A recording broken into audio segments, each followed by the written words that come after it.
Hello everyone, this is your faculty for CA Interlaw Kunal Mandhania, and today we are going to do revision of General Meetings chapter.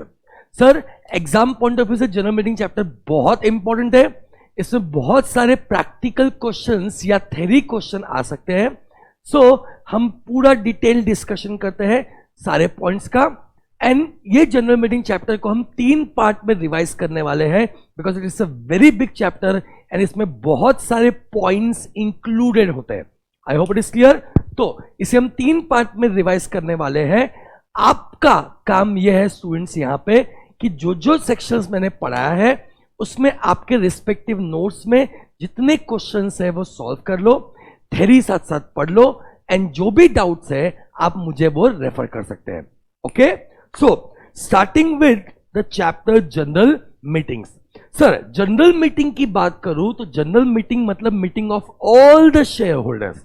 जब सारे share holders की मिलके meeting होती है sir, उसे बोलते हैं जनरल मीटिंग. ओके, इसमें सारे शेयर होल्डर्स आते हैं, चाहे वो इक्विटी शेयर होल्डर हो या प्रेफरेंस शेयर होल्डर्स हो, इवन गारंटी होल्डर्स भी कंपनी के मीटिंग्स में आते हैं, उसे बोलते हैं general meeting. Now sir general meeting 2 type का होता है, एजीएम और EGM.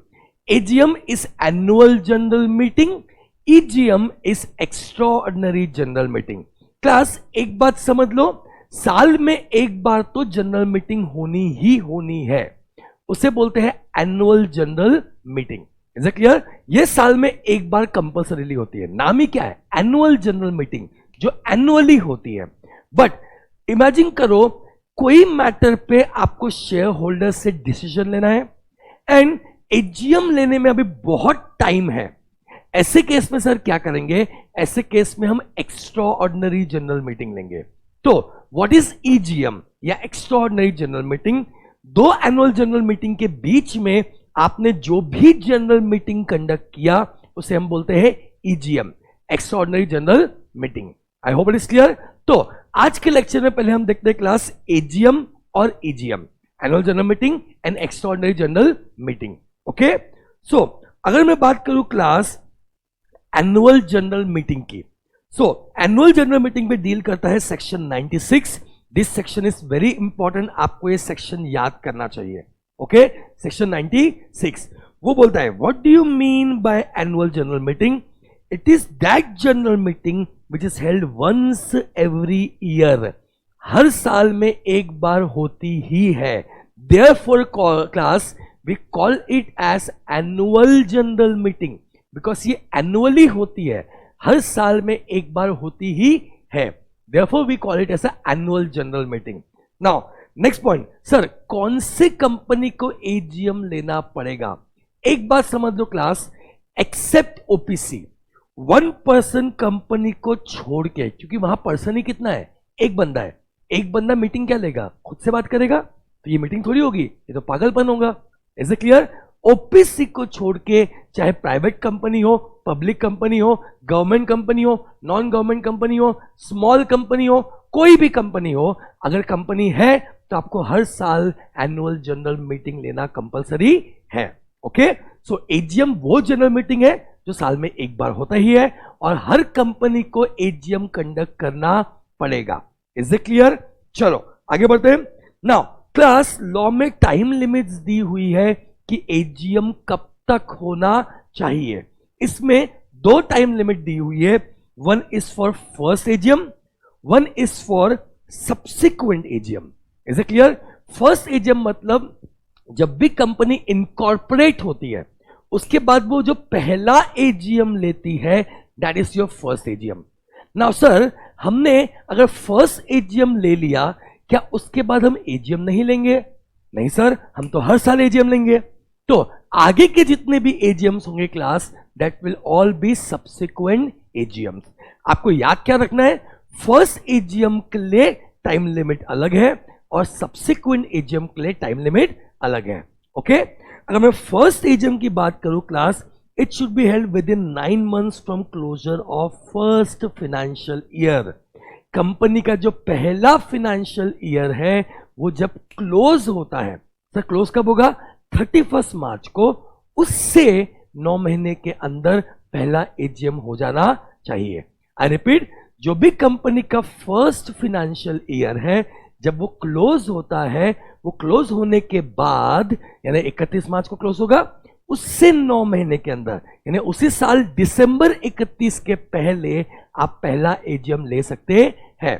So first AGM should be held within 9 months from closure of first financial year. Is it clear? Next, if it is held on time, it is not required to hold AGM in the year of incorporation. Class, अब कई बच्चों को ना इस point में doubt आता है, ठीक है? वो डाउट इसलिए आता है, मैं आपको बता देता हूं, क्योंकि नॉर्मल रूल इज, सुनना मैं क्या बोल रहा हूं, नॉर्मल रूल इज कि हर कैलेंडर ईयर में एक एजीएम होनी चाहिए, और अगर आप टाइम लिमिट्स को फॉलो करोगे तो ऑटोमेटिकली हर कैलेंडर ईयर में एक एजीएम हो जाएगी। बट प्रॉब्लम क्या है, जिस साल कंपनी इनकॉर्पोरेट हुई है उस साल तो आपने एक भी एजीएम नहीं ली, है ना? उस साल आपने क्या एजीएम लिया? आपने तो फाइनेंशियल ईयर क्लोज होने के बाद में 31 दिसंबर के पहले, मतलब नेक्स्ट ईयर एजीएम ली। इसीलिए वो पॉइंट बोलता है कि अगर पहला एजीएम टाइम पे हेल्ड हो रहा है तो फिर वो पहले साल कैलेंडर ईयर में एजीएम नहीं भी लिया तो चलेगा। ओके, सो मेरे साथ, first AGM should be held within 9 months from closure of financial year. Now इसमें क्लास पॉइंट क्या आ सकता है, समझो आराम से, ठीक है? सपोज अपने एग्जांपल में कंपनी इनकॉर्पोरेट हो रही है, कंपनी इनकॉर्पोरेट हो रही है suppose 8 September 2016। Is it clear? तो मुझे बताओ कंपनी का पहला फाइनेंशियल ईयर कौन सा है? ऑफ कोर्स सर 16-17 है। 16-17 जो खत्म होता है 31 मार्च 2017 को। ओके, यहां कहीं तो कंपनी इनकॉर्पोरेट हुई 8 सितंबर 2016 को। Is it clear? तो कंपनी का पहला फाइनेंशियल ईयर इज 16-17, ठीक है? हमने क्या बोला? Within 9 months from closure of financial year. तो फाइनेंशियल ईयर सर क्लोज हो रहा है 31 मार्च 2017 को। इससे 9 महीने, इससे 9 months आप जब कैलकुलेट करोगे, दिस कम्स टू 31 दिसंबर 2017। तो इसके पहले इस पीरियड में आपकी पहली एजीएम हो जानी चाहिए। ओके, सो वापस से मैं रिपीट कर रहा हूं, जो आपका पहला फाइनेंशियल ईयर है उससे 9 महीने के अंदर, से 9 महीने के अंदर खत्म होने के बाद 9 महीने के अंदर फर्स्ट एजीएम आपका हो जाना चाहिए। नाउ क्लास, इस क्वेश्चन में एक ही वेरिएशन आता है जिस वेरिएशन की मैं बात कर रहा हूं। सी, सपोज अपने एग्जाम्पल में कंपनी इनकॉर्पोरेट हुई 5 फरवरी 2020 को। 2020 के हमको एग्जाम्पल्स लेने में बहुत डर लगता है आजकल, 2020 बहुत जबरदस्त साल चल रहा है अभी, ठीक है? नाउ कंपनी इनकॉर्पोरेट हुई 5 फरवरी 2020 को। अगर क्लास में पहला फाइनेंशियल ईयर लेने जाऊंगा ना, प्रॉब्लम क्या होगा? 5 फरवरी को शुरू होगा, 31 मार्च को खत्म होगा, यानी अच्छे से 2 महीने का भी फाइनेंशियल ईयर नहीं रहेगा। ओके, सो लॉ ने भी ये पॉइंट समझा, इसीलिए अगर आप देखोगे फाइनेंशियल स्टेटमेंट्स पे जो सेक्शन 129 बात करता है, 129 बोलता है कि आप पहले फाइनेंशियल ईयर को 12 महीने के जगह 15 महीने का भी ले सकते हो। आई रिपीट, आप 12 महीने के जगह पहला फाइनेंशियल ईयर 15 महीने का भी ले सकते हो। यह पॉइंट का लॉजिक कहां से निकला कि अगर कंपनी जनवरी से लेके मार्च के बीच में इनकॉर्पोरेट हो रही है, आई रिपीट, अगर कंपनी जनवरी से लेके मार्च के बीच में इनकॉर्पोरेट हो रही है तो उसका करंट फाइनेंशियल ईयर तो 3 महीने से भी कम का हो जाएगा। ऐसे केस में हम बोलते हैं एक काम करो, अगला भी फाइनेंशियल ईयर ले लो। Is it clear? तो अगला भी फाइनेंशियल ईयर ले लो और इन दोनों को मिला के एक फाइनेंशियल ईयर मानो। क्यों? हमने अभी बात किया था कि फाइनेंशियल ईयर को पहले साल आप 12 के जगह 15 महीने का भी ले सकते हो। तो यहां पे ये हो गया 12 महीने का, और ये 3 महीने से कम जितना भी होगा, पूरा मिला के क्लास ये हो जाएगा 15 महीने का एक financial year. Is it clear? और ये जब क्लोज होगा, इधर ये जब क्लोज होगा उससे 9 महीने के अंदर आप फर्स्ट एजीएम कंडक्ट कर सकते हो। This is the variation. तो अगर अपन एग्जाम्पल देखें, जो पॉइंट मैंने अभी आपको बताया, सपोज अपनी कंपनी अभी के एग्जाम्पल में 5 फरवरी 2020 को अपनी कंपनी इनकॉर्पोरेट हुई थी, तो अभी 31 मार्च 2020 तक फाइनेंशियल ईयर मत लो, एक और साल ऐड कर लो, यानी इसका फाइनेंशियल ईयर हम ले लेंगे 5 फरवरी 2020 से लेके 31 मार्च 2020 नहीं, हाँ 31 मार्च 2021 तक। तो मैंने ये भी 2 महीने ले लिया इस साल फाइनेंशियल ईयर के, और अगले फाइनेंशियल ईयर के 12 महीने ले लिया, मतलब मैंने 14 महीने का मिला के एक पूरा फाइनेंशियल ईयर ले लिया। Is it clear? ये फाइनेंशियल ईयर क्लोज कब हुआ सर? ये फाइनेंशियल ईयर क्लोज हुआ 31 मार्च 2021 को। तो इससे 9 महीने के अंदर, मतलब ठीक है, आप 31 दिसंबर 2021 के पहले फर्स्ट एजीएम ले सकते हैं। ओके, तो मैंने आपको दोनों वेरिएशन बता दिए। अगर कंपनी दिसंबर के पहले इनकॉर्पोरेट हो रही है, तो अभी जो 31 मार्च आने वाला है, जो अपने फर्स्ट एग्जांपल में देखा, ठीक है, तब से लेके 9 महीने के अंदर एजीएम ले लो। और अगर कंपनी जनवरी के बाद इनकॉर्पोरेट हो रही है, जनवरी फरवरी मार्च के बीच में हो रही है, तो अभी का इमीडिएट फाइनेंशियल ईयर ना लेते हुए अगले भी 12 महीने ऐड कर दो, क्योंकि 15 महीने तक आप चाहो तो उसे एक्सटेंड कर सकते हो। Okay, so coming to again our chart. Sir, first AGM लेने का टाइम लिमिट क्या है? Within 9 months from closure of first financial year. Okay, इसमें आप लिख सकते हो कि कंपनी अगर जनवरी से मार्च तक इनकॉर्पोरेट होती है, ऐसे केस में आप चाहो तो आपको जो भी लिखना है क्लास, आप वीडियो को पॉज करके तुरंत अपने बुक्स में, अपने नोट्स में आप लिख सकते हो। अगर कंपनी जनवरी से मार्च के बीच में इनकॉर्पोरेट होती है, तो हम फर्स्ट फाइनेंशियल ईयर 12 महीने से ज्यादा का ले लेंगे, और फिर वो क्लोज होने के बाद अगले 31 दिसंबर तक, ठीक है, हम फर्स्ट एजीएम ले लेंगे। ओके, चलो आगे बढ़ते हैं। नाउ सब्सिक्वेंट एजीएम्स के लिए क्या रूल है? आगे के एजीएम्स के लिए क्या रूल है? तो देयर आर 3 रूल्स जो यहां पे दिए हुए हैं, आपको याद रखना है। ये 3 रूल्स के हिसाब से एक फाइनल डेट आएगी। तीनों में से विच एवर इज अर्लियर, तीनों में से whichever is earlier will be the last date of holding subsequent AGM, normal AGM. Okay, so तीनों में से sir whichever is earlier, excuse me,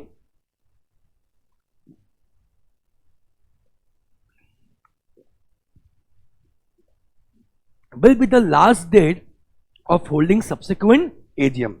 first rule क्या बोलते हैं? हर कैलेंडर ईयर में एक एजीएम होनी चाहिए।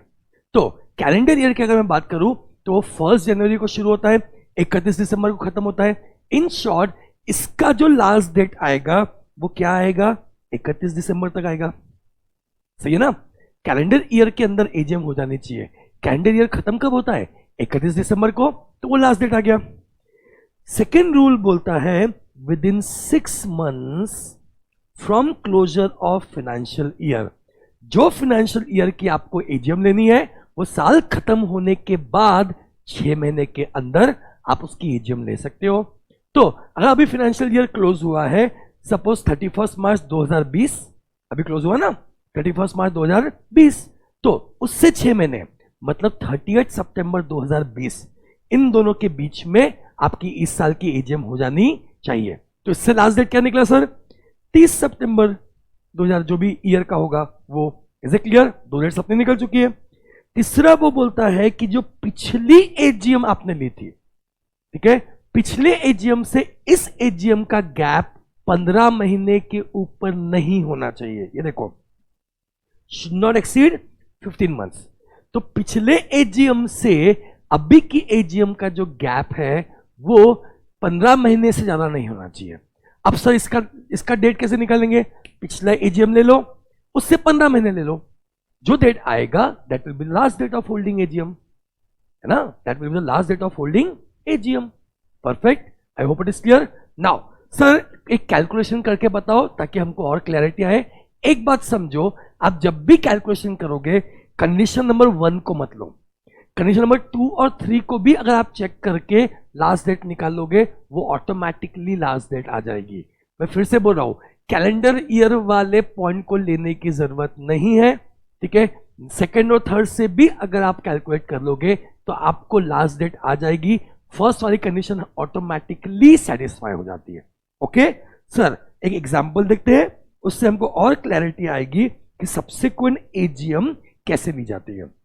परफेक्ट। नाउ सपोज अभी सर क्लास खत 19-20 साल है, सॉरी 1920 अपना ईयर चल रहा है। Is it clear? नाउ 1920 का एजीएम ऑब्वियसली साल खत्म होने के बाद होगा। साल 1920 31 मार्च 2020 को खत्म हुआ। ये देखो 31 मार्च 2020 को खत्म हुआ। Is it clear? अब सर हमको इस साल का एजीएम लेना है, तो what is the last date of holding AGM? Perfect. तो आपको दो कंडीशंस चेक करनी है। कंडीशन नंबर 1 बोलता है within 6 months. Condition number 2 बोलता है gap between 2 AGMs not to exceed 15 months. Okay, पिछले एजीएम से इस एजीएम की गैप 15 महीने के ऊपर नहीं होनी चाहिए। तो सर ये कैसे कैलकुलेट करेंगे, लास्ट डेट कैसे कैलकुलेट करेंगे? सबसे पहली कंडीशन क्या बोलती है? फर्स्ट कंडीशन बोलती है विद इन 6 मंथ्स, साल खत्म होने के बाद 6 महीने के अंदर हो जानी चाहिए आराम से। फाइनेंशियल ईयर क्लोज कब हुआ? फाइनेंशियल ईयर क्लोज हुआ 31 मार्च 2020 को। उससे अगर आप 6 महीने कैलकुलेट करोगे, this comes to 30 September 2020। Is it clear? This comes to 30 September. Sir कैसे कैलकुलेट किया? साल खत्म हुआ 31 मार्च को, उससे 6 महीने लिया मैंने, ठीक है, उससे 6 महीने के अंदर होना चाहिए, यानी 30 सितंबर 2020 के पहले हो जानी चाहिए। ओके, नाउ सेकंड कंडीशन क्या बोलता है? Gap between 2 AGM should not exceed 15 months. यहां क्या करना है क्लास, आपको पिछला एजीएम कब हुआ था वो डेट लेना है, उससे 15 महीने कैलकुलेट करने हैं। 15 मंथ्स जो आप कैलकुलेट करोगे that will be last date. Okay, अब इसके लिए क्वेश्चन में हमेशा पिछले एजीएम का डेट दिया होगा। चलो मैं बता रहा हूं पिछला एजीएम कब हुआ था। क्वेश्चन में और एक हम ऐड करते हैं, प्रीवियस एजीएम सर हुआ था, सपोज कंपनी का प्रीवियस एजीएम हुआ था 20 सितंबर 2019 को, जो 18-19 साल का हुआ था, ठीक है, 20 सितंबर 2019 को हुआ था। तो क्या बोल रहा है? पिछला एजीएम जो हुआ था उससे हमको 15 महीना कैलकुलेट करना है। 15 महीने कैसे कैलकुलेट करेंगे? देखो 20 सितंबर 2019 से सितंबर 2020 ले लो, कितने हो गए? 12 महीने हो गए बाबा। सितंबर 2019 से सितंबर 2020 कितने हो गए? 12 महीने हो गए, ठीक है। 15 महीने निकालने अपने को, यानी अक्टूबर, नवंबर, दिसंबर। ओके, दिसंबर 2020 तो पहले ही आ गया, ठीक है। शुरू करते हैं डेट्स के हिसाब से कैलकुलेट करना। तो 20 तारीख जो आपने लिया था वो 20 को आप सीधा कैरी फॉरवर्ड कर दो, ये हो गया 20 दिसंबर। सर ये कैसे निकाला गया? बाबा पिछला जो था वो 20 सितंबर को हुआ था, उससे मैंने 15 महीने कैलकुलेट कर लिए। I hope it is clear. उससे मैंने 15 महीने कैलकुलेट कर दिए। This comes to 20 September 2020। Now class ये दोनों डेट्स में, डेट नंबर 1 और डेट नंबर 2 में whichever is earlier, earlier date कौन सी है sir? 30 September 2020। So this is the last date of holding AGM for this year. Simple. Is it clear? तो मैंने क्या किया, मैंने साल खत्म होने के बाद 6 महीने का डेट ले लिया, वो 30 सितंबर हमेशा आता है। ओके, फिर उसके बाद पिछला एजीएम कब हुआ वो देखा, उससे 15 महीने कैलकुलेट कर लिए। 15 महीने जब खत्म होते हैं उसको सेकंड डेट ले लिया। दोनों में से whichever is earlier will be last date of holding AGM. Okay, आगे बढ़ू। सो मैंने यहां पे कैलकुलेशन में सर यूज नहीं किया calendar year, because calendar year के हिसाब से इस कैलकुलेशन में थर्ड डेट आती थी क्लास 31 दिसंबर 2020। तो ऑफ कोर्स वो अर्लियर नहीं आएंगी, तीनों में अर्लियर क्या आएगा? 30 सितंबर वाली चाहिए ना।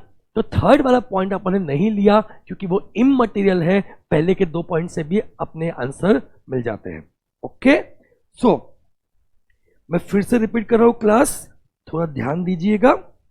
सर सब्सिक्वेंट एजीएम की टाइम लिमिट क्या है? लॉ बोलता है विच एवर इज अर्लियर, तीनों में से जो अर्लियर डेट होगी। नंबर 1, हर कैलेंडर ईयर में एक एजीएम होनी चाहिए, तो लास्ट डेट हो गया 31 दिसंबर, ठीक है, उस साल के लिए। नंबर 2, साल खत्म होने के बाद 6 महीने के अंदर एजीएम हो जानी चाहिए, तो सेकंड डेट आ गया 30 सितंबर। नंबर 3, पिछला एजीएम जो हुआ था उससे 15 महीने के अंदर नेक्स्ट एजीएम हो जानी चाहिए, तो पिछला एजीएम लो, उससे 15 महीने कैलकुलेट करो, 15 महीने जब आएंगे वो तीसरी डेट आ गई। तीनों में से whichever is earlier will be the last date of holding subsequent AGM. Okay, चलो देखो ये फर्स्ट पॉइंट आपके लिए यहां पे काम का है। वो बोलता है no extension for first AGM, मतलब फर्स्ट एजीएम आपको एनी हाउ टाइम लिमिट के अंदर लेना ही पड़ेगा, आपको कोई एक्सटेंशन नहीं मिलने वाला है पहले एजीएम के लिए। तो कई बार क्या होता है, पार्टीज अप्लाई करती है आरओसी को कि हमें एक्सटेंशन दो, हम टाइम लिमिट के अंदर एजीएम नहीं ले सकते। और एक्सटेंशन क्यों मांग रही है? ताकि आरओसी से एक्सटेंशन मिल जाए तो लेट जितना होगा उतने का फाइन पे करने की जरूरत नहीं है। ओके, लॉ ने क्लियरली बोल दिया है पहले एजीएम के लिए कोई एक्सटेंशन मिलने वाला नहीं है। हाउएवर आरओसी में grant up to 3 months for subsequent AGM, तो सब्सिक्वेंट एजीएम जो कंपनी ले रही है उसके लिए आरओसी चाहे तो आपको 3 महीने का एक्सटेंशन दे सकती है। इसका क्या फायदा होगा, जितना भी आपने एक्सटेंशन लिया है अगर उस टाइम लिमिट के अंदर आप एजीएम ले लोगे क्लास, तो फिर आपको फाइन या पेनल्टी पे करने की जरूरत नहीं है। सर फाइन या पेनल्टी कितनी है? फाइन या पेनल्टी कितनी है उससे बात करता है सेक्शन 99।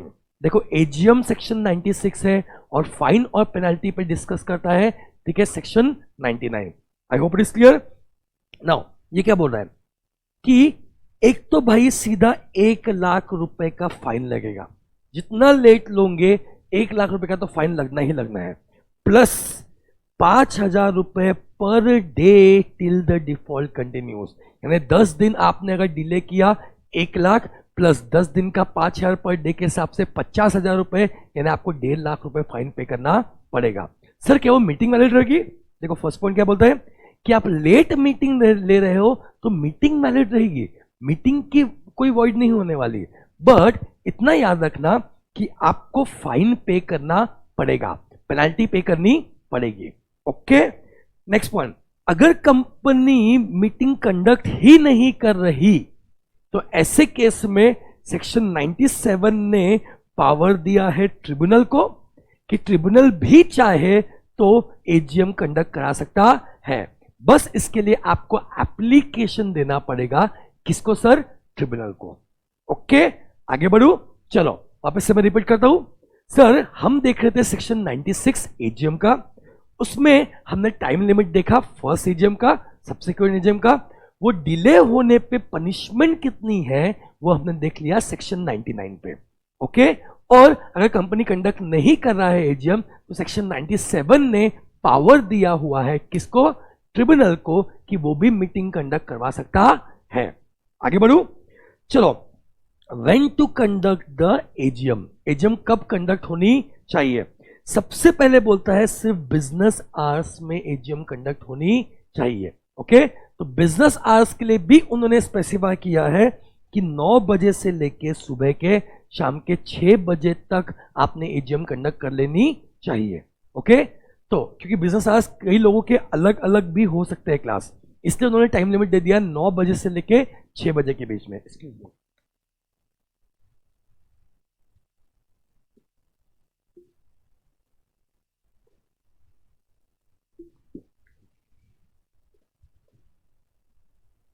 ऑलराइट, आगे बढ़ू, next point, it should be held on any day except public holiday. जो भी पब्लिक हॉलीडे है उस दिन आप एजीएम नहीं ले सकते, एंड हम क्लैरिफिकेशन में यही बोलते हैं पब्लिक हॉलीडेज को भी छोड़ देना है और संडेज को भी आपको छोड़ देना है। तो जो पब्लिक हॉलीडेज है, नेशनल हॉलीडेज है, ठीक है, उस समय भी आप एजीएम नहीं ले सकते, नंबर 1। नंबर 2, संडेज को भी आप एजीएम नहीं ले सकते। इन दोनों को छोड़ के आप किसी भी दिन एजीएम ले सकते हैं, but only during business hours. You can see class, point number 2 में नोट में मैंने 4 एग्जाम्पल्स दिए हुए हैं जहां जहां आप पब्लिक हॉलीडे पे भी ले सकते हैं, but this is only for knowledge, ये एग्जाम के लिए नहीं आता। वो आप चारों पॉइंट पढ़ लीजिए, अगर किसी पॉइंट में कोई डाउट आता है तो आप मुझसे क्वेरी पूछ सकते हैं, बाकी वो एग्जाम में आने वाला नहीं है। तो सर एजीएम कब लेना है? नंबर 1 हमको एजीएम लेना है बिजनेस आवर्स में, इज इट क्लियर? नंबर 2 कौन से दिन लेना है sir? Any day except public holiday, and number 2 except Sundays. Sunday और पब्लिक हॉलीडे को छोड़ के आप किसी भी दिन एजीएम कंडक्ट कर सकते हैं। Done. Next, where to conduct, place क्या होगा?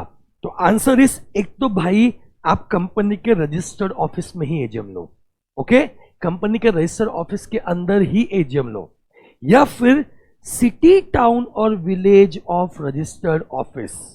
रजिस्टर्ड ऑफिस अगर सिटी के अंदर है तो सिटी के अंदर भी कहीं और ले सकते हैं, अगर रजिस्टर्ड ऑफिस टाउन के अंदर है तो उस टाउन के अंदर भी कहीं ले सकते हैं, किसी विलेज के अंदर है तो उस गांव के अंदर भी कहीं ले सकते हैं। तो या तो रजिस्टर्ड ऑफिस के अंदर ही लो, ठीक है, या फिर सिटी टाउन और विलेज ऑफ रजिस्टर्ड ऑफिस।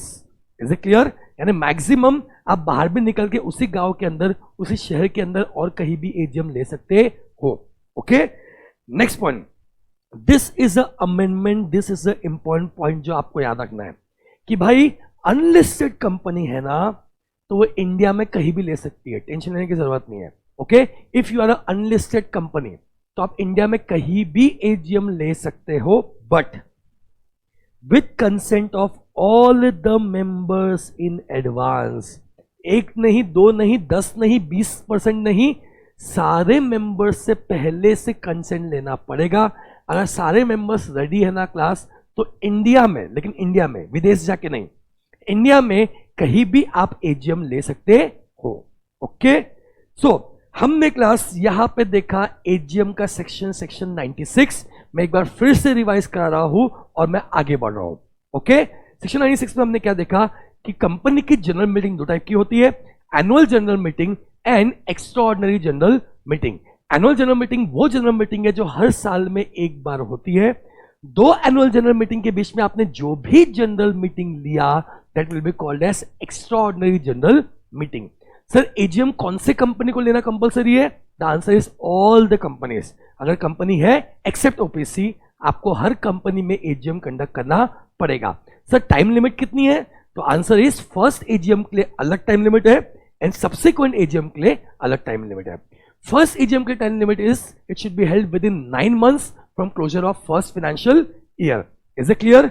और पहला फाइनेंशियल ईयर जनवरी से लेकर मार्च तक अगर कंपनी इनकॉर्पोरेट हो रही है तो फाइनेंशियल ईयर ये मार्च लेने की जगह नेक्स्ट मार्च ले लो। Is it clear? Next point हमने देखा, सब्सिक्वेंट एजीएम के लिए 3 रूल्स दिए हुए हैं। इन तीनों में से जो भी अर्लियर डेट होगी, it will be last date of holding subsequent AGM.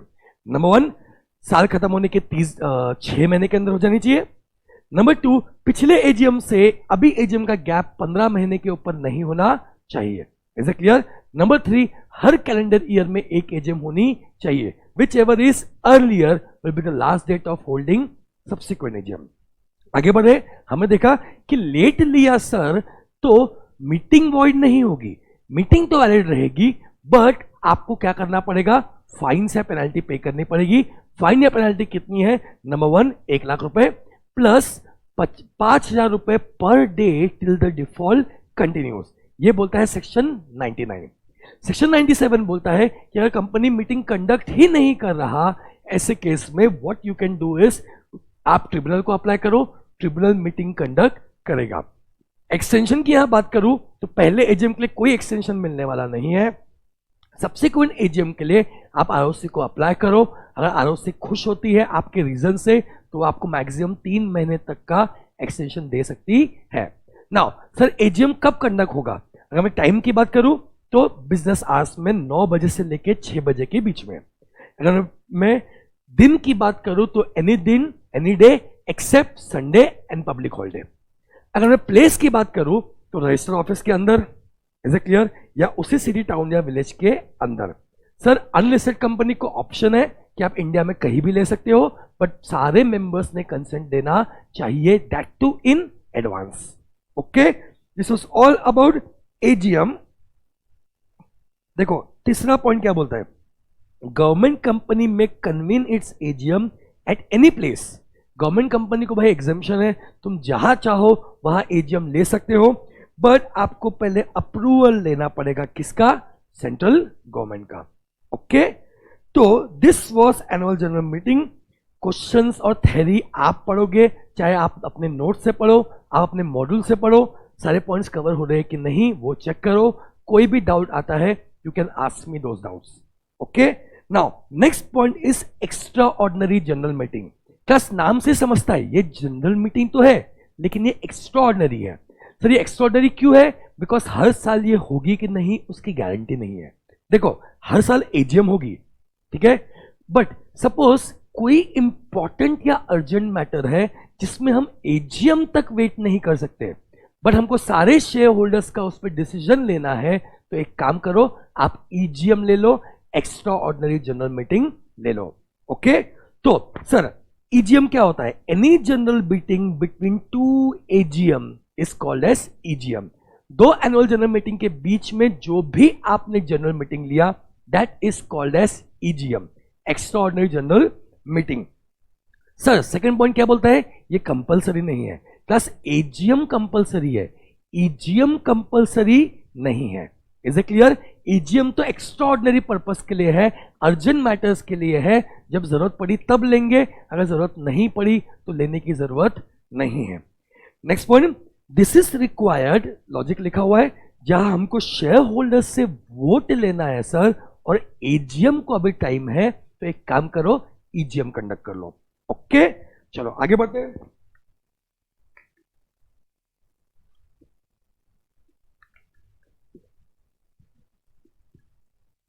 Now next point, sir कौन ईजीएम कॉल कर सकता है? बस एक बात समझ लो, नॉर्मली एजीएम हो या ईजीएम हो, कंपनी को रन करते हैं बोर्ड ऑफ डायरेक्टर्स, तो नॉर्मली बोर्ड ऑफ डायरेक्टर्स आपका ईजीएम कॉल करेंगे या एजीएम कॉल करेंगे। Is it clear? सो पहला ऑप्शन और नॉर्मल ऑप्शन किसके पास है? बोर्ड ऑफ डायरेक्टर्स, कि ये सुओमोटो, सुओमोटो मतलब खुद से, ठीक है, चाहे तो ईजीएम कंडक्ट कर सकते हैं। सर लॉजिक क्या है इसके पीछे? लॉजिक बहुत सिंपल है क्लास, डायरेक्टर्स कंपनी को रन कर रहे हैं, कोई तो भी मुद्दा आया है जिसमें उनको शेयर होल्डर्स से वोट लेना है, और अभी एजीएम को बहुत टाइम है, तो एक काम करो, बीओडी क्या करेंगे? ईजीएम कन्वीन करेंगे, एक्स्ट्रा ऑर्डिनरी जनरल मीटिंग लेंगे और उसमें इस मुद्दे को डिस्कस कर लेंगे।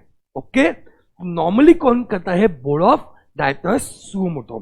देखो when required to take shareholders vote on a matter, इसके लिए भी उनको नोटिस देना पड़ेगा 21 क्लियर डेज पहले। क्या जो भी रूल्स है हम देखेंगे आगे जाके, वो दोनों के लिए सेम है, एजीएम के लिए भी सेम है, ईजीएम के लिए भी सेम है, चाहे वो नोटिस का रूल हो, बिजनेस का रूल हो, कोरम का रूल हो, प्रॉक्सी का रूल हो, ये नॉर्मली एनुअल जनरल मीटिंग और एक्स्ट्रा ऑर्डिनरी जनरल मीटिंग दोनों पे अप्लीकेबल होता है, unless otherwise specified, unless contract to contrary, यानी कुछ और नहीं दिया हुआ है कॉन्ट्रैक्ट पे, तो ये रूल एप्लीकेबल होगा।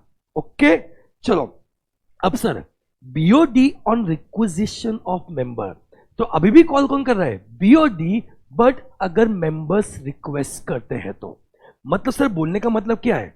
बोलने का मतलब यह है क्लास कि मेंबर्स भी रिक्वेस्ट कर सकते हैं कि हमको इन मुद्दों पे, इज इट क्लियर, इस मुद्दे को डील करने के लिए मीटिंग कंडक्ट करना है, ऐसा मेंबर भी रिक्वेस्ट कर सकते हैं, तो यस डायरेक्टर्स को मीटिंग इनिशिएट करनी पड़ेगी, मीटिंग कंडक्ट करनी पड़ेगी।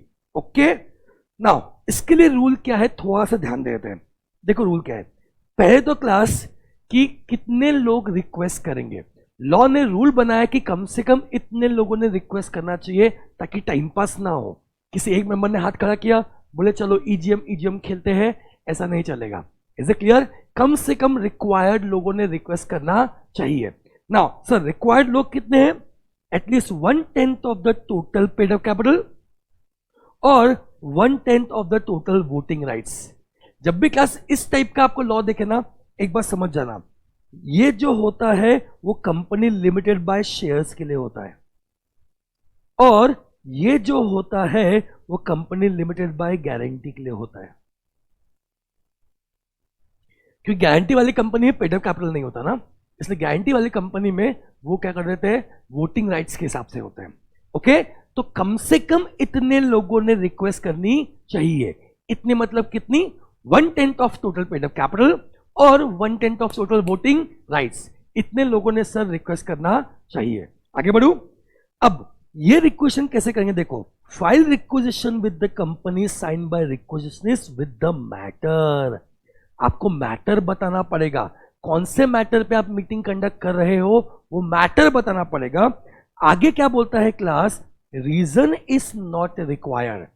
आपको रीजन नहीं बताना है, बट आपको मैटर बताना है। Okay, so assuming this is a company, आपको क्या करना है, कंपनी के पास जाके एक रिक्वेजिशन फॉर्म फाइल करना है। Is it clear? ये फॉर्म में नंबर 1 साइन करना कंपलसरी है, जितने लोग रिक्वेस्ट कर रहे हैं साइन करना कंपलसरी है। नंबर 2, कौन से मैटर पे मीटिंग चाहिए ये मैटर बताना जरूरी है, बट रीजन बताना जरूरी नहीं है। साइन जरूरी है, मैटर जरूरी है, बट रीजन बताना जरूरी नहीं है। ओके, नाउ रूल क्या बोलता है क्लास, कि जिस दिन आपने डिपॉजिट किया, BOD shall send notice within 20 days from the request. जिस दिन आपने रिक्वेस्ट किया उसके 21 दिन के अंदर डायरेक्टर सबको, ठीक है, नोटिस भेज देंगे। And take meeting within 45 days from the deposit of requisition. अगर आपको दिमाग चल रहा हो क्लास, तो दोनों डेट्स जो है वो रिक्वेजिशन फॉर्म फाइल करने से लेके बोला जा रहा है। मतलब क्या सर, एक सेकंड। अगर मैं अज्यूम करता हूं दिस इज द डेट जिस दिन आपने कंपनी के पास रिक्वेजिशन फॉर्म फाइल किया। ओके, रिक्वेजिशन फॉर्म फाइल किया, दिस इज द डेट जहां आपने कंपनी के पास जाके रिक्वेजिशन फॉर्म फाइल किया और सारे रिक्वायरमेंट फुलफिल किया, मैटर बता दिया, ठीक है, एंड कम से कम 1/10 ऑफ जो रूल है वो भी अप्लाई हो रहा है। तो ऐसे केस में लॉ बोलता है इस दिन से 21 दिन के अंदर बीओडी सबको नोटिस भेज देगा। ओके, एंड इसी दिन से 45 दिन के अंदर ये लोग मीटिंग भी कंडक्ट कर देंगे। ओके, सो अगर रिक्वायर्ड लोगों ने रिक्वेस्ट भेजा है तो उस दिन से, जिस दिन रिक्वेस्ट डिपॉजिट किया है कंपनी के पास, उस दिन से 21 डेज के अंदर, ठीक है, वो नोटिस इशू कर देंगे एंड उस दिन से 45 दिन के अंदर वो मीटिंग कंडक्ट कर लेंगे। डन।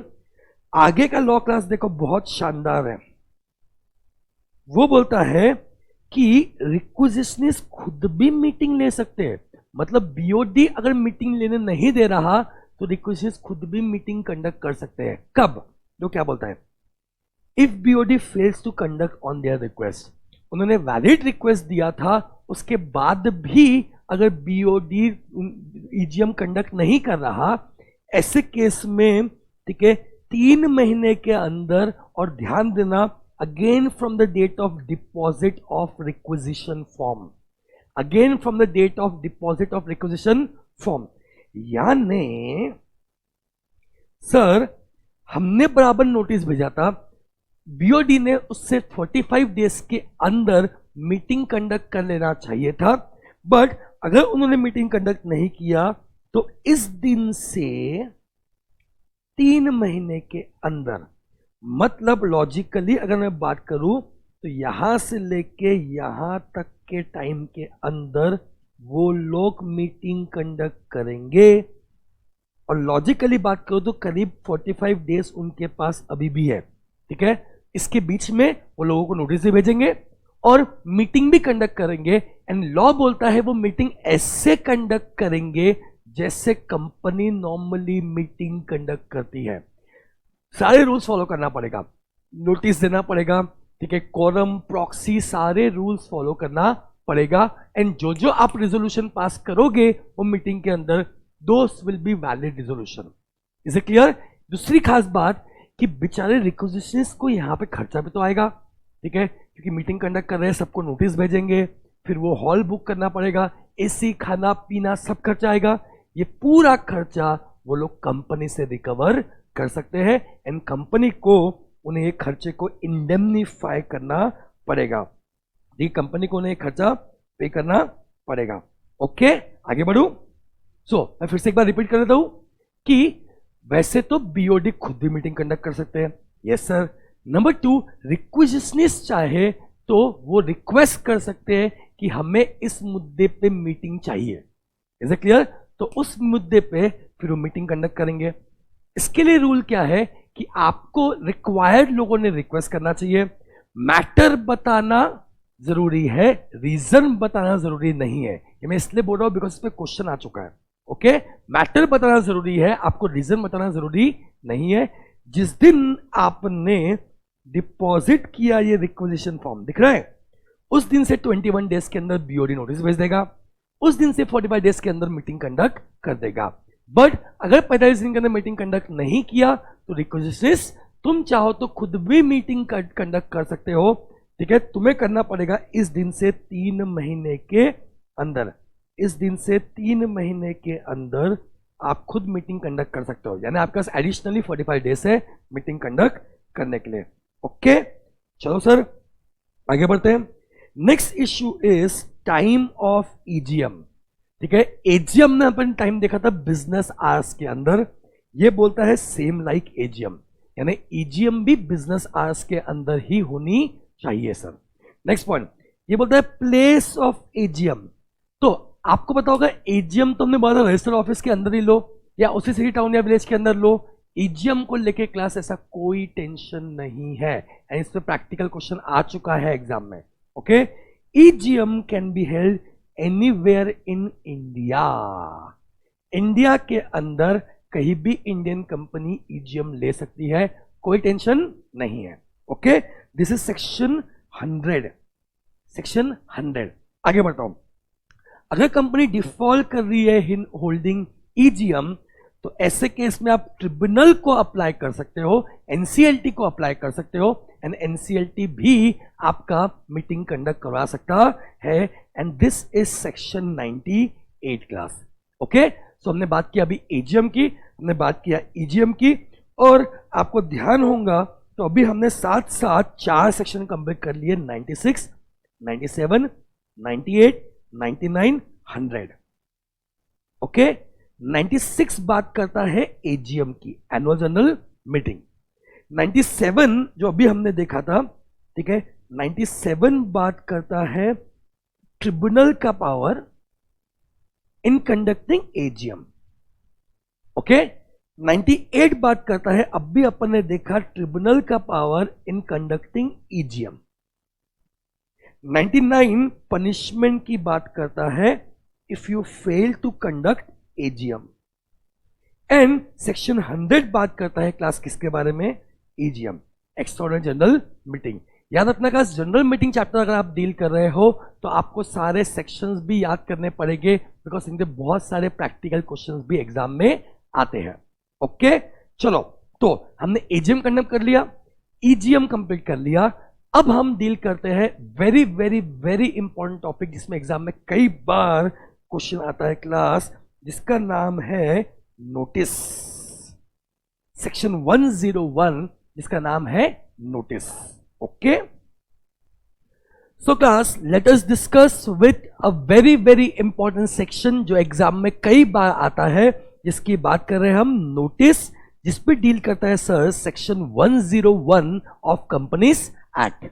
ओके, तो अगर मैं नोटिस की बात करूं class, see board of directors को अगर जनरल मीटिंग लेना है तो ये मेंबर्स को कैसे मालूम पड़ेगा, तो वो डॉक्यूमेंट जिससे हम मेंबर्स को इंटीमेट करते हैं, नंबर 1 की मीटिंग होने वाली है, नंबर 2 मीटिंग इस टाइम डेट प्लेस पे होने वाली है, नंबर 3 हम मीटिंग में ये बिजनेस यानी एजेंडा यानी मैटर डिस्कस करने वाले हैं, इन मैटर पे हमें आपसे वोट चाहिए। ये सारी इंफॉर्मेशन इंटीमेट की जाती है मेंबर्स को through document which is called as notice, and साथ साथ इस डॉक्यूमेंट से आप उन्हें इनवाइट करते हो मीटिंग में। Okay, so what do you mean by notice? Notice is a intimation to members to attend meeting. Notice में क्या होता है, नोटिस में टाइम, डे, डेट, प्लेस लिखा होता है मीटिंग का, साथ साथ इसमें एजेंडा भी लिखा होता है मीटिंग का। Is it clear? ठीक है, आगे बढ़ते हैं। Should always be in writing. Sir writing में क्यों? बिकॉज वो डॉक्यूमेंट इन राइटिंग है, therefore it is a document, therefore it has to be in writing. Okay, तो वापस से और भी करूं तो ऐसा डॉक्यूमेंट जिससे हम मेंबर्स को इनवाइट भी कर रहे हैं मीटिंग में और इंटीमेट भी कर रहे हैं मीटिंग का time, day, date, place and meeting का agenda. This document is called as notice. Now sir notice कौन दे सकता है? याद रखना क्लास, नोटिस देने का पावर बोर्ड ऑफ डायरेक्टर के पास है। अब इससे इंपॉर्टेंट पॉइंट पे ध्यान दो। व्हेन आई से board of director, this is the collective body of all the directors.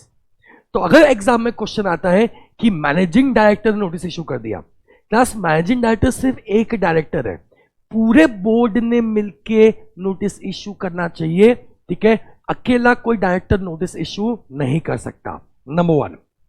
Number two, second point बोलता है कि यस, बोर्ड ऑफ डायरेक्टर्स चाहे तो अपना पावर डेलीगेट कर सकते हैं। ये नोटिस इशू करने का पावर डेलीगेट कर सकते हैं किसी एक डायरेक्टर को या कंपनी की कंपनी सेक्रेटरी को या किसी को भी, वो पावर डेलीगेट कर सकते हैं। Is it clear? हाँ, अगर अब पावर डेलीगेट हुआ है, ऐसे केस में जिसको डेलीगेट हुआ है वो अकेला भी नोटिस इशू कर सकता है। ओके, तो वैसे तो नोटिस इशू करने का पावर किसके पास है? बोर्ड ऑफ डायरेक्टर्स के पास है। एंड अगर बीओडी ने नोटिस इशू किया then notice will be valid. अब प्लस नोटिस के रूल्स क्यों पढ़ रहे हैं आप लोग समझ लो। अगर नोटिस के रूल्स फॉलो नहीं होते तो नोटिस इनवैलिड हो जाएगा। अगर नोटिस इनवैलिड हो जाएगा तो जो मीटिंग कंडक्ट की है वो भी इनवैलिड हो जाएगी। सर अगर मीटिंग कंडक्ट हो जाएगी, इनवैलिड हो जाएगी, तो उसमें जो जो रेजोल्यूशन आपने पास किया है वो भी सारे क्या हो जाएंगे? इनवैलिड हो जाएंगे। ओके, आगे बढ़ू, चलो। सो वैसे तो पावर बीओडी के पास है, बट बीओडी चाहे तो पावर डेलीगेट कर सकता है किसी एक डायरेक्टर को या किसी मैनेजर को या कंपनी के सेक्रेटरी को, किसी को भी पावर डेलीगेट कर सकता है। ऐसे केस में वो लोग भी नोटिस इशू कर सकते हैं। ओके, नाउ इस पे क्लास प्रैक्टिकल क्वेश्चंस कैसे बनते हैं इस पे थोड़ा ध्यान देना।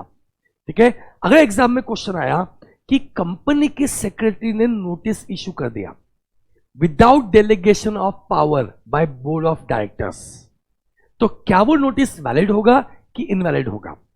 The answer is that notice will B invalid because secretary के पास खुद के पास वो पावर नहीं है। जब तक बीओडी बोर्ड ऑफ डायरेक्टर्स उन्हें डेलीगेट नहीं करते तब तक वो नोटिस इशू नहीं कर सकते। क्या ये पॉइंट समझा? Number one. Number two and very very very important point कि यस, ऐसा भी हो सकता है कि सेक्रेटरी पहले नोटिस इशू कर दे, उसके बाद उसने ये जो गलती किया उसको रेटिफाई करते हैं। अगर बोर्ड ऑफ डायरेक्टर्स रेटिफाई करते हैं मतलब की हुई गलती को ठीक करते हैं, then that notice will be valid. I repeat, secretary को ऐसा कोई पावर नहीं मिला था, डेलीगेशन नहीं आया था, उसने खुद ने नोटिस इशू कर दिया, तो वैसे तो ये नोटिस इनवैलिड है। बट अगर ये नोटिस का ये गलत डिसीजन को रेटिफाई करते हैं बोर्ड ऑफ डायरेक्टर्स, तो ऐसे केस में then such notice will become valid. Okay, आगे बढ़ते हैं। Now who are entitled to receive notice? Logically notice किस किस को मिलना चाहिए? लॉजिकली जो जो नोटिस मीटिंग अटेंड करने के लिए एंटाइटल्ड है। आई रिपीट, आपको उन लोगों को नोटिस देना है जो लोग मीटिंग अटेंड करने के लिए एंटाइटल्ड है। ओके सर, ये कौन है? Number one, all the members. When I से मेंबर्स, उसमें इक्विटी शेयर होल्डर्स भी आते हैं, उसमें प्रेफरेंस शेयर होल्डर्स भी आते हैं, उसमें गारंटी होल्डर्स भी आते हैं। भले ही मैटर्स में vote normally equity share holder करते हैं, बट आपको बुलाना सबको है क्लास वहां पे, all the members. Number two, कोई मेंबर मर गया तो उसके लीगल रिप्रेजेंटेटिव को आपको बुलाना है। कोई मेंबर इंसॉल्वेंट हो गया तो उसके ऑफिशियल असाइनी को आपको बुलाना है, और बुलाना सबको है। Is it clear? साथ साथ दो एडिशनल लोग हैं जो भले ही मेंबर नहीं हो बट आपको उनको नोटिस देना पड़ेगा एंड मीटिंग में बुलाना पड़ेगा. Number 1 is auditor of the company and number 2 is directors of the company. सारे ऑडिटर्स को और डायरेक्टर्स को बुलाना पड़ेगा. ऑडिटर्स से आपको याद आएगा, हमने कंपनी ऑडिट में देखा था एक सेक्शन, याद है क्या कुछ? सेक्शन 145. सेक्शन 145 बोलता था कि every auditor has a right to attend general meeting.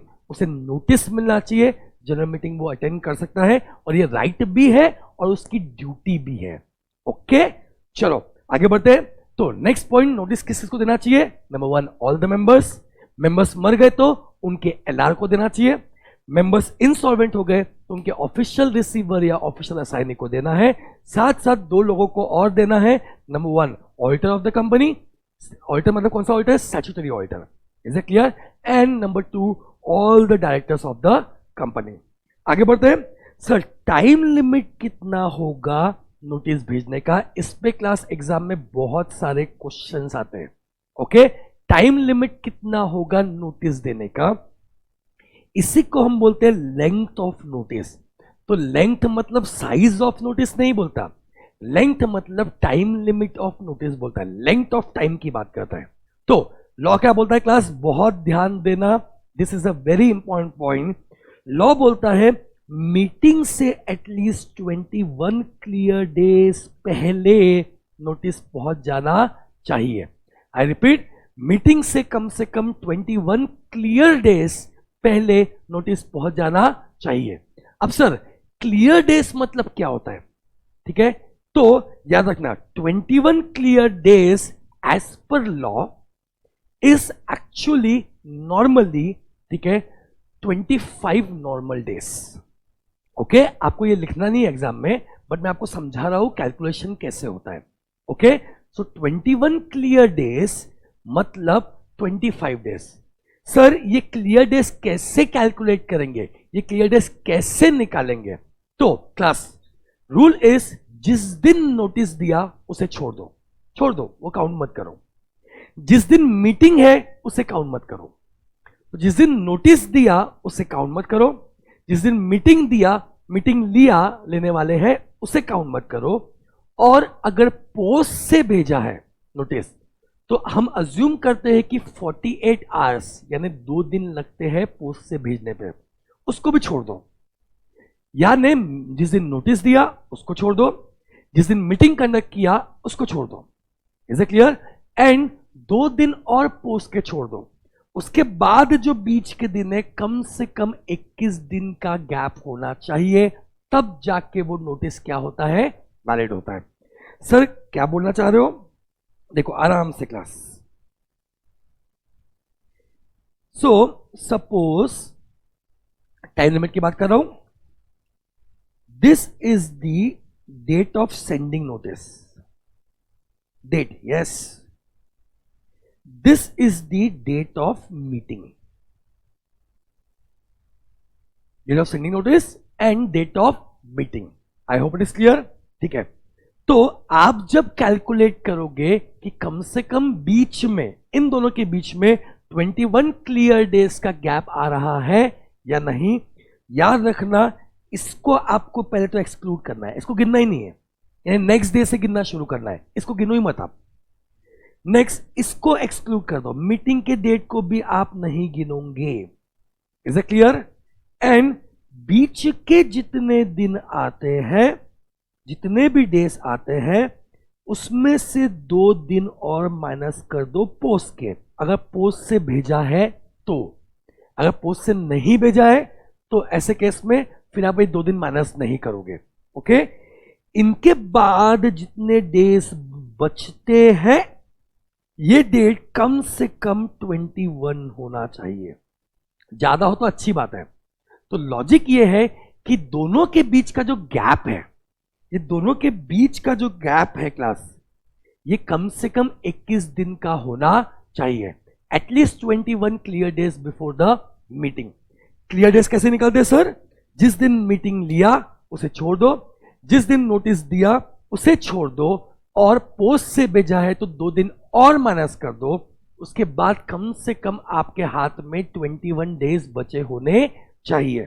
Sir इसे कैलकुलेट करने के लिए एक काम करते हैं, अपन बढ़िया सा एक क्वेश्चन ले लेते हैं ताकि आपको समझ जाएगा कि सर डेज कैसे निकालते हैं। देखो इस क्वेश्चन में एजीएम लेने वाले थे 7 नवंबर को, okay, and notice was posted, देखो पोस्टेड लिखा हुआ है मतलब नोटिस पोस्ट किया हुआ है।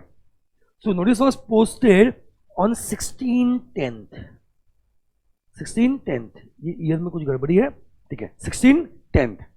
तो 16 अक्टूबर को नोटिस भेजा, 7 नवंबर को आपका एजीएम है, तो रूल पूछता है कि पहले बताओ नोटिस वैलिड है या नहीं है। ओके, तो ध्यान दो, 7 नवंबर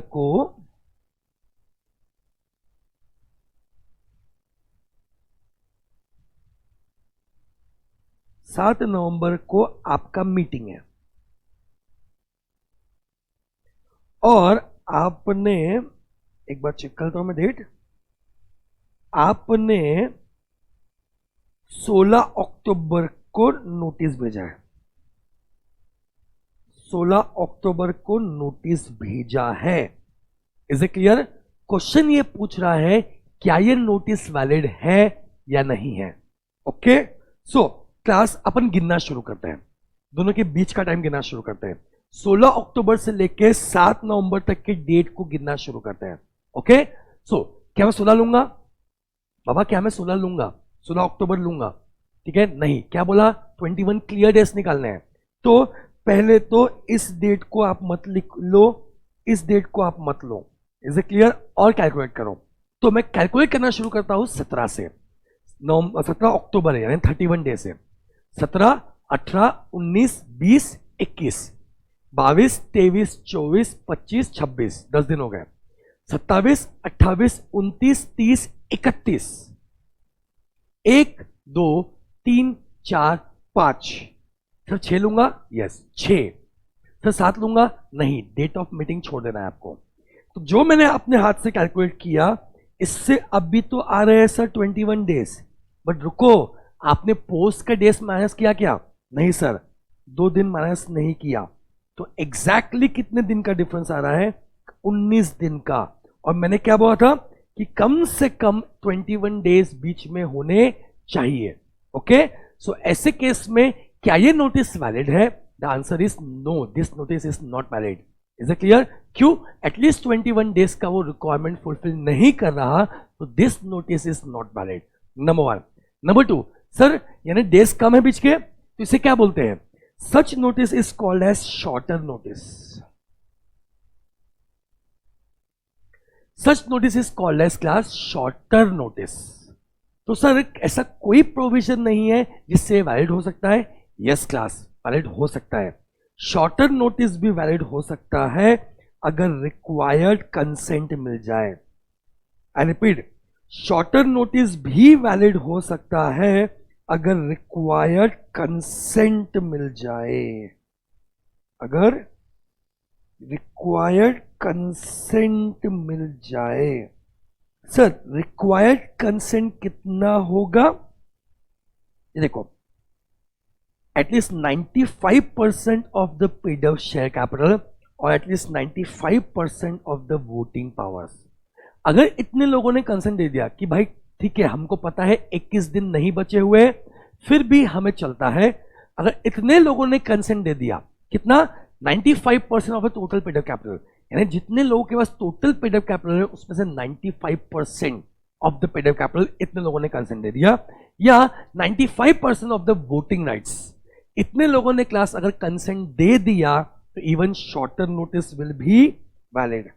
ओके, चलो आगे बढ़ते हैं। ठीक है, अब ये 21 डेज कैसे कैलकुलेट करते हैं वो दिया हुआ है, जो अभी हमने ऑलरेडी डिस्कस कर चुका है। नेक्स्ट पॉइंट बोलता है अगर सेक्शन 8 कंपनी है, इस कंपनी नॉट फॉर प्रॉफिट, तो उनके मेंबर्स को बुलाने के लिए 21 क्लियर डेज के जगह 14 क्लियर डेज भी चलेगा। Is it clear? Section 8 company में 21 क्लियर डेज के जगह 14 क्लियर डेज भी चलेगा। ओके, सो क्लास हम लोग बहुत इंपॉर्टेंट प्रोविजन देख रहे हैं, सेक्शन 101 रिगार्डिंग नोटिस। पहला पॉइंट बोला हमने बोला कि नोटिस एक रिटन डॉक्यूमेंट है जिससे आप मेंबर्स को इंटीमेट भी कर रहे हो और इनवाइट भी कर रहे हो मीटिंग में। तो नोटिस में क्या होता है, उसमें मीटिंग का टाइम, डे, डेट, प्लेस और मीटिंग का एजेंडा डिस्कस करते हैं। आई hope it is clear. Sir, ये नोटिस देने का पावर किसके पास है? बोर्ड ऑफ डायरेक्टर्स के पास है, बट बोर्ड ऑफ डायरेक्टर्स चाहे तो अपना पावर डेलीगेट कर सकते हैं किसी एक डायरेक्टर को, सेक्रेटरी को, मैनेजर को, किसी को भी। Is it clear? क्या ये पॉइंट क्लियर हो गया? फिर हम सर आगे बढ़े। उन्होंने अगर इनके बिना कंसेंट से भेज दिया, such notice will not be valid. However, वो भेजने के बाद अगर डायरेक्टर्स ने रेटिफाई कर दिया तो such notice will be valid. Number 3 आपने देखा कि नोटिस किस किस को मिलना चाहिए। Number 1 all the members. कोई मेंबर्स मर गया तो उसका एलआर को, कोई मेंबर इंसॉल्वेंट हो गया तो उसके ऑफिशियल असाइनी को, and auditor of the company and director of the company, इन सबको नोटिस मिलना चाहिए। ओके, फिर आगे हमने पढ़ा कि टाइम लिमिट कितना होगा। तो notice should be send at least 21 clear days before the meeting. Sir, जब हम ये 21 क्लियर डेज कैलकुलेट करेंगे तो उसमें जिस दिन मीटिंग है उसे छोड़ देंगे, जिस दिन नोटिस दिया उसे छोड़ देंगे, एंड बीच के 2 दिन और छोड़ देंगे।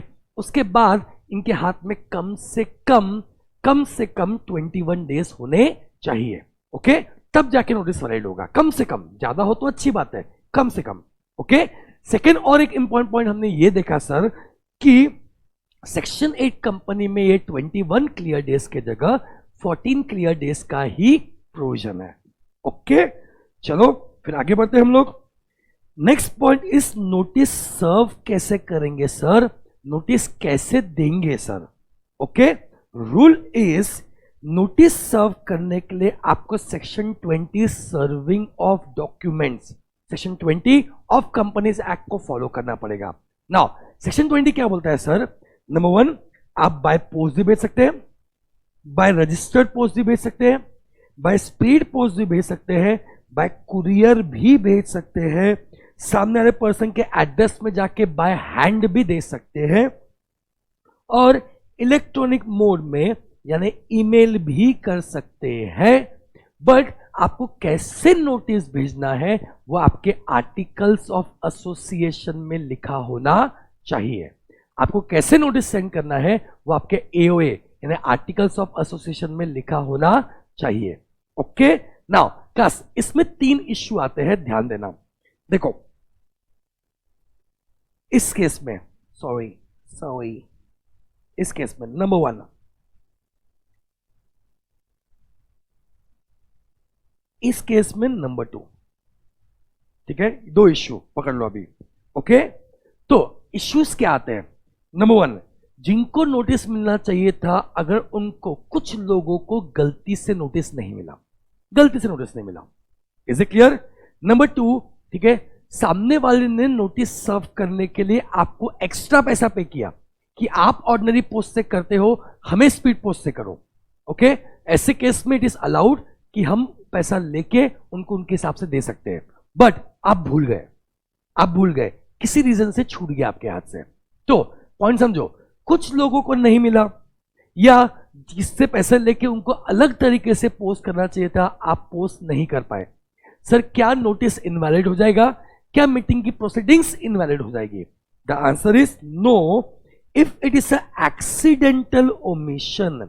आई repeat, if it is accidental omission तो उससे मीटिंग की प्रोसीडिंग्स इनवैलिड नहीं होगी।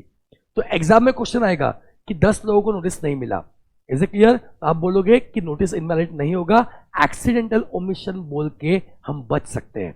ओके, सेक्शन 101 सबसेक्शन 4 बात करता है एक्सीडेंटल ओमिशन की। क्या एग्जाम में क्वेश्चन आया कि सर उन्होंने स्पीड पोस्ट करने के लिए फीस भी पे की थी बट हम उन्हें नहीं दे पाए, तो ऐसे केस में भी एक्सीडेंटल ओमिशन क्लेम करके, ठीक है, नोटिस के रिक्वायरमेंट्स फुलफिल करके बचा जा सकता है। आगे बढ़ते sir, contents of notice. Notice में सर क्या क्या चीजें होती है? Number 1, time, day, date, place of meeting. Meeting किस टाइम पे होने वाली है, किस डे पे होने वाली है, डेट, प्लेस सब मेंशन करेंगे। नंबर 2, मीटिंग का एजेंडा मेंशन करेंगे, मीटिंग का एजेंडा क्या है वो डिस्कस करेंगे. Okay. Number 3, notes to notice. Sir, notes to notice क्या होता है? कुछ जानकारियां उस मीटिंग के बारे में, अधिक जानकारी. नोट्स में हमेशा क्या होता है? हम अधिक जानकारी देते हैं. तो सर, इस नोट्स टू नोटिस में कौन कौन सी अधिक जानकारी हमको देनी है? सी, वो तो आप कुछ भी दे सकते हो, बट कुछ बेसिक पॉइंट्स क्या है? जैसे प्रॉक्सी फॉर्म. प्रॉक्सी फॉर्म आपने कब तक लॉन्च करना चाहिए वो लिख दो. नंबर 2, अगर आपने कोई एक्सप्लेनेटरी स्टेटमेंट अटैच किया होगा तो वो लिख दो. सर, ये एक्सप्लेनेटरी स्टेटमेंट क्या होता है वो हम देखने वाले हैं नेक्स्ट लेक्चर में. ओके. सो एक्सप्लेनेटरी स्टेटमेंट अटैच किया होगा तो वो लिख दो. नंबर 3, रजिस्टर ऑफ मेंबर या शेयर ट्रांसफर बुक क्यों क्लोज हो रहा है वो लिख दो. आप लोग सर रजिस्टर मेंबर क्लोज क्यों करते हैं? क्लास, आप लोग को डिविडेंड पे करना है, तो हर दिन तो मेंबर्स चेंज हो रहे हैं, तो डिविडेंड एग्जैक्टली पे किसको करेंगे? कौन से दिन, कौन से तारीख के मेंबर्स को डिविडेंड पे करेंगे? बिकॉज कंपनी में तो शेयर्स हर दिन खरीदे या बेचे जाते हैं. इसलिए हम लोग क्या करते हैं, हम एक डेट दे देते हैं. इस दिन हम रजिस्टर ऑफ मेंबर क्लोज कर रहे हैं, शेयर ट्रांसफर बुक क्लोज कर रहे हैं. यानी इस दिन के बाद किसने किसको ट्रांसफर किया हमें नहीं पता. इस दिन जो हमारा मेंबर होगा हम उसे डिविडेंड पे करेंगे. तो ये इंफॉर्मेशन भी आप यहां पे मेंशन कर देते हो. नंबर 4, अगर किसी को अपना नॉमिनी अपॉइंट करना है, किसी ने अपना नॉमिनी अपॉइंट नहीं किया अभी तक, कि उसके मरने पे किसके पास शेयर्स जाएंगे, किसी को अगर नॉमिनी अपॉइंट करना है तो यस, वो नॉमिनेशन फैसिलिटी अवेलेबल है या नहीं इस मीटिंग में वो भी लिख सकते हैं. फालतू का पॉइंट है. नेक्स्ट, अगर इस मीटिंग में एजीएम है, स्पेशली एजीएम है, तो क्या होता है, शेयर होल्डर्स बार बार पूछते हैं डिविडेंड कब आएगा, डिविडेंड कब आएगा, डिविडेंड कब आएगा. तो भाई हम नोट्स में लिख देते हैं कि अगर डिविडेंड डिक्लेयर हो रहा है, it will be paid with in 30 days from declaration, ताकि आगे जाके किचकिच ना हो. ठीक है, उनको पता हो कि 30 दिन के अंदर उनको पैसा मिल जाएगा. Okay. And last point, request कि आओ तो खाली हाथ मत आना, एडमिशन स्लिप और एनुअल रिपोर्ट लेके आना. अब सर, ये एडमिशन स्लिप क्या होता है? नॉर्मली क्लास हम हर मीटिंग के नोटिस के साथ में एडमिशन स्लिप भेजते हैं. सर क्यों? क्लास ये इंडिया है जहां लोगों को पता चलता है कि खाना मिलने वाला है, कई लोग आ जाते हैं. ओके. तो वी वांट कि ऑथराइज पर्सन ने ही आना चाहिए, एंड देयरफॉर हम एक एडमिशन स्लिप भेजते हैं नोटिस के साथ में. ओके. साथ साथ अगर आपको उनको एनुअल रिपोर्ट मंगवाना है और कोई डॉक्यूमेंट मंगवाना है तो आप वो भी लिख सकते हो. मैंने क्लास ये 6 पॉइंट बताए. इसको छोड़ के भी आपको जो भी इंफॉर्मेशन मेंबर से शेयर करनी है आप नोट्स टू नोटिस में वो लिख सकते हो. याद रखना, इस पे एग्जाम में क्वेश्चन नहीं आता. ये सी कंसेप्ट है. सी मतलब ओनली फॉर नॉलेज. इस पे कोई क्वेश्चन नहीं पूछ सकता एग्जाम में. Okay. Coming to our notice, and कुछ और डॉक्यूमेंट्स आपको भेजने पड़ेंगे नोटिस के साथ में. सर, कौन कौन से डॉक्यूमेंट्स? अगर एजीएम है तो financial statement, auditors report, directors report, admission slip and proxy form. क्यों sir financial statement, auditors report, directors report क्यों भेज रहे हैं? बिकॉज एजीएम में पहले वो डिस्कस होती है और फिर अडॉप्ट होती है. तो सामने वाला जब उसे अडॉप्ट करने वाला है तो उसको नोटिस के साथ में ही financial statement, auditors report, directors report भेज दो, ताकि वो पढ़ के आ जाए और फिर डिसाइड करे, ठीक है, कि मीटिंग में उसे अडॉप्ट करना है या नहीं. Okay. Number 2, admission slip and proxy form बोले तो 2 डॉक्यूमेंट्स भेजने ही पड़ते हैं आपको. ये दोनों मैं हमेशा बोलता हूँ क्लास में, चंगू मंगू. कुछ भी डॉक्यूमेंट हो, कुछ भी नोटिस हो, मीटिंग एजीएम हो, ईजीएम हो, चंगू मंगू अपनी जगह बना ही लेते हैं नोटिस में. ओके. एडमिशन स्लिप कि भैया आओ तो एडमिशन स्लिप लेके आना, एंड प्रॉक्सी फॉर्म इसलिए कि अगर आप खुद नहीं आ सकते और आपके जगह पे आपको किसी और को भेजना है तो प्रॉक्सी फॉर्म भर के कंपनी के पास फाइल कर दो. Okay. So this was all about notice class. तो आज के लेक्चर में हमने 3 बहुत इंपॉर्टेंट टॉपिक्स देखे, AGM, EGM and notice. Section 101 सबसे ज्यादा क्वेश्चंस क्लास इन तीनों कंसेप्ट पे आते हैं, इतना समझ लो. ठीक है. एक 2 कंसेप्ट और जरूरी है, जैसे कोरम हो गया, प्रॉक्सी हो गया. ऐसे बाकी इंपॉर्टेंट डिस्कशंस हम कल के क्लास में करेंगे. तो कल की क्लास में मैं करीब 10 से 12 सेक्शंस कवर करने का प्लान कर रहा हूं. ओके. 3 लेक्चर लगते हैं मुझे जनरल मीटिंग का रिविजन कंप्लीट करने में, बिकॉज ये बहुत बड़ा चैप्टर है जो मुझे रेगुलर क्लास में करीब 15 से 20 दिन लगते हैं. ओके, तो that's it for today. I hope आपको ये लेक्चर समझा हो, आपने लेक्चर एंजॉय किया हो. आपको कोई भी डाउट्स अगर आते हैं किसी क्वेश्चन में, you can refer to me. Alright, चलो class, take care, bye bye, see you.